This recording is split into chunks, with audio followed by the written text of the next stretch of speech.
नमस्कार दोस्तों, स्वागत है आप सभी का रोचक कहानियाँ चैनल में। शादी को कुछ ही समय हुआ था। आज काम के लिए नौकरानी नहीं आई, इसलिए अंजू बर्तन धोने लगी। धोते धोते उसके हाथ में कांच का कप नीचे गिरकर टूट गया। कप टूटते ही वह डरने लगी कि उसकी सास अब जली कटी जरूर सुनाएगी। आवाज़ सुनते ही उसकी सास दौड़ती दौड़ती हुई आई और बोली कि बेटी क्या हुआ। उसने रुआसी होकर बोला कि माँ, पता नहीं ध्यान रखकर काम करते हुए भी कैसे मेरे हाथ से कप नीचे गिरकर टूट गया। सास बोली कि बेटी चिंता नहीं कर, कप ही तो फूटा है, भले ही इसके कितने ही टुकड़े हो गए हों, पर मेरी बेटी के दिल के टुकड़े ना हों। मेरी बहू से महंगा क्या ये कप है। और हाँ, तुझे अभी ये सब करने की कहाँ ज़रूरत आ पड़ी। मेहंदी भी नहीं उतरी है तेरे हाथों से। अभी तुम राज के साथ ज़्यादा से ज़्यादा वक्त बिताओ और एक दूसरे को समझो, तभी तो तुम दोनों की नींव मजबूत बनेगी। ज्योति, इधर आना, अपनी भाभी का ख्याल रख, अभी इस घर में नई आई है। अंजू, तुम मुझे अपनी माँ ही समझना, मुझे भी तुम्हारा दिल जीतना है, सास बनकर नहीं, माँ बनकर। शब्द क्या मानो अमृत के घूंट थे। देखते देखते अंजू की आंखें छलछला गई। वह सास के पैरों में गिर गई और बोली कि मैंने एक माँ छोड़ी है तो दूसरी नई माँ पाई है, बल्कि ये माँ तो पहले वाली माँ से भी ज़्यादा ममता मेरे लिए रखती है। यदि घर में कप टूट जाता तो माँ भी दो बात कहे बिना नहीं रहती। रात को अंजू की जैसे नींद ही उड़ गई। रह रह कर शाम की घटना याद आ रही थी। सास के बारे में उसकी जो सोच थी, उसके विपरीत सास का व्यवहार पाया। उसका भी कसूर नहीं था ऐसा सोचना, क्योंकि उसने अधिकतर लोगों के मुंह से बुरी सास के बारे में ही सुना था और मालूम नहीं कब वह अतीत के पन्नों में चली गई। उसे याद आया कि कुछ साल पहले इकलौते भैया की नई नई शादी हुई थी। भाभी के हाथों से मेहंदी का रंग उतरने से पहले ही माँ ने भाभी पर घर के काम की पूरी जिम्मेदारी डाल दी और अपने ही नियम कानून के हिसाब से भाभी को चलने को विवश करती। माँ ने भी भाभी को घर में एडजस्ट होने में ज़रा भी वक्त नहीं दिया। भैया भाभी को बाहर ले जाते तो माँ का मुंह फूल जाता। वह बोलती रहती कि हर समय भाभी को ले जाने की कहाँ ज़रूरत है। कभी भी भाभी को खुली हंसी हंसते नहीं देखा। समय के साथ भाभी ने सहना छोड़ दिया। फिर हर रोज़ घर में झगड़ा होने लगा। एक दिन भाभी के हाथ से कांच का गिलास नीचे गिरकर टूट गया। माँ चिल्लाने लगी कि कितना कीमती गिलास फोड़ दिया, रोज रोज इतना माल खाती हो, उसकी शक्ति कहाँ गई। अपने मायके में गिलास फूटा होता तो मालूम चलता। कोई भी काम ठीक से नहीं होता, न जाने कहाँ ध्यान रहता है।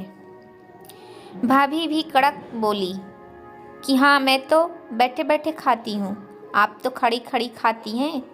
जब से आई हूँ तब से रोज़ दो चार जली कटी न सुना दो, तब तक आपको चैन नहीं पड़ेगा। कभी मेरी माँ को तो कभी मेरे बाप को, हमेशा मेरे मायके वाले को कोसती रहती हो। दोनों तरफ से तीर बरस कर एक दूसरे को छलनी कर रहे थे। घर के अलावा उसने और भी जगह सास बहू के झगड़े सुनते सुनते डर सा गई। वह शादी से कतराने लगी, पर माँ बाप के कारण शादी करनी पड़ी और एक अनजाने भाई को लेकर ससुराल आ गई। पर आज की घटना से उसकी सोच ही बदल गई कि सब सास या बहू में ऐसा नहीं होता है। नींद न आने की वजह से उसने सोचा, चलो थोड़ी देर माँ से बात कर लूँ। माँ ने इतनी रात को उसको फ़ोन करते देखकर बोला कि अंजू, सब कुछ ठीक तो है ना? कहीं जमाई राजा या सास ननद से तो झगड़ा नहीं हो गया? वह बोली, नहीं माँ, ऐसा कुछ नहीं। मालूम है माँ, आज मेरे हाथों से कप नीचे गिरकर टूट गया। तभी सास आई और आगे बोलती उसके पहले ही माँ ने बोलना शुरू किया कि बेटा, फिर तेरी सास के चिल्लाने पर तूने अच्छा सा जवाब दे दिया ना? हाँ बेटा, कभी भी दबकर नहीं रहना।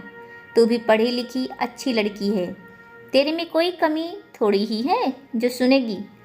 तभी बात को काटते हुए तेज आवाज़ में अंजू बोली कि माँ, अब बस करो, मैं अपनी दूसरी माँ के खिलाफ कुछ नहीं सुन सकती।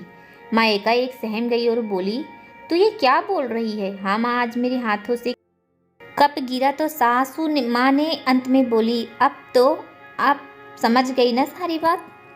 और हाँ माँ, सास ने सिर्फ बोलने के लिए नहीं बोला, वह वाकई में ज्योति की तरह मेरे से व्यवहार कर रही है। माँ एक बात कहूँगी, आप बुरा तो नहीं मानोगी? हाँ बोल बेटा। माँ, काश आप भी मेरी नई माँ की तरह भाभी के साथ व्यवहार करती तो शायद भैया भाभी अलग घर में नहीं होते। माँ, मेरी सास ने शुरू से ही अपने प्रेम से नींव मजबूत कर ली, तो उस पर टिका परिवार में मजबूती कैसे नहीं आएगी। आज माँ को महसूस हो रहा कि वो नहीं बल्कि अंजू उसकी माँ बनकर उसे अच्छी सीख दे रही थी। माँ को अपनी गलती का एहसास हो चुका था। अंजू आगे कुछ और बोलती उससे पहले ही माँ ने कहा, अंजू अब जब तुम मायके में आएगी तो वहाँ पर भी पूरे परिवार की नींव में मजबूती पाएगी। चल अब फ़ोन रख, मुझे बेटा और बहू के स्वागत की बहुत तैयारी करनी है।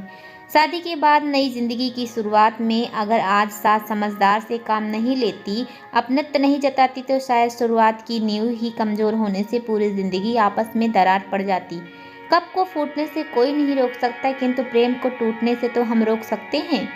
कांच के टुकड़े भले ही हो पर घर के टुकड़े ना होने दें। घर में प्रेम का वातावरण बनाए रखें, एक दूसरे के सम्मान को समझें, इज्जत करें तो घर स्वर्ग बन जाएगा। घर नर्क से एक दिन स्वर्ग में बदल सकता है यदि बहू सास को माँ मान ले व सास बहू को बेटी मान ले। दृष्टि बदलने से सृष्टि बदल जाएगी। स्त्री चाहे तो घर को स्वर्ग बना सकती है और चाहे तो नर्क। घर में कभी भी बेटी और बहू में भेदभाव न करें। कभी भी बिना वजह बहू को परेशान न करें, क्योंकि वही आपके घर को बढ़ाएगी और आपके बुढ़ापे का सहारा भी। तो हमेशा हर रिश्तों की खूबसूरती से लेकर चलें। पूरी कहानी सुनने के लिए आप सभी को बहुत बहुत धन्यवाद। मिलते हैं एक नई कहानी में, एक नई वीडियो के साथ।